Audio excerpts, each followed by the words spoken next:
Truck helper अपहरण प्रकरण या प्रकरणी एक अपडेट समोर येते। पूजा खेडकरचे आई बाबा फरार झालेले आहेत। घरावर लावलेली नोटीसही फाडण्यात आली आहे। तर आता फरार झालेल्या पूजा खेडकरच्या आईवडिलांचा हा शोध सुरू आहे। या संदर्भात आपण अधिक अपडेट घेऊयात। आपले प्रतिनिधी अमोल धर्माधिकारी आपल्याशी जोडले गेलेले आहेत। अमोल, ट्रक हेल्परचे हे अपहरण प्रकरण होतं आणि आता पूजा खेडकरचे आई बाबा फरार झाल्याचं समजतंय। नक्कीच पूजा खेडकरचे कुटुंबीय पुन्हा एकदा वादात सापडलेले आहे।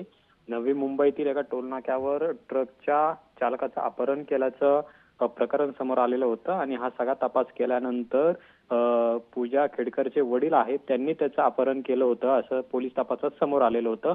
काल नवी मुंबईचे पोलीसही पूजा खेडकर यांच्या पुण्यातील घरात आलेले होते। त्यांनी विचारपूस केली, त्यांच्या घरावर नोटीस सुद्धा लावलेली होती आणि त्यांना पोलीस स्टेशनला हजर राहा अशा पद्धतीच्या सूचना सुद्धा देण्यात आलेल्या होत्या। मात्र त्यानंतर खेडकर कुटुंबाचा जो मुजोरपणा आहे तो समोर आलेला आहे। त्यांनी पोलिसांनी दिलेली जी नोटीस होती तीच अक्षरशः फाडलेली आहे आणि सध्या ज्या गाडीतून त्या ट्रक चालकाचं अपहरण केलेलं होतं त्या गाडीसोबतच आता पूजा खेडकर यांचं कुटुंबीय आहे ते सुद्धा फरार झालेलं आहे आणि त्यामुळे पुन्हा एकदा खेडकर कुटुंब कुठेतरी वादात सापडलेलं आहे। पण आता पोलीस कशा पद्धतीने तपास करत खेडकर कुटुंबाला ताब्यात घेतात हे सुद्धा पाहणं महत्त्वाचं आहे। पण संपूर्ण या ट्रक अपहरण प्रकरणामध्ये पूजा खेडकर यांच्या कुटुंबियांवरही गुन्हा दाखल झालेला आहे। तसेच पोलिसांशी अरेरावी करणं आणि पोलिसांच्या अंगावर कुत्रा सोडणं हे सुद्धा मनोरमा खेडकर यांच्या अंगलट आलेलं आहे। त्यांच्यावर सुद्धा आता पोलिसांनी गुन्हा दाखल केलेला आहे। एकूणच खेडकर कुटुंबीय आता कुठेतरी वादात सापडल्यानंतर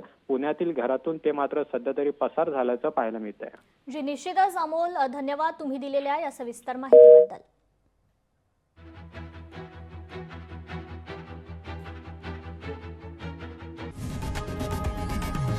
लोकशाही मराठी ऐका, पहा, जागरूक रहा।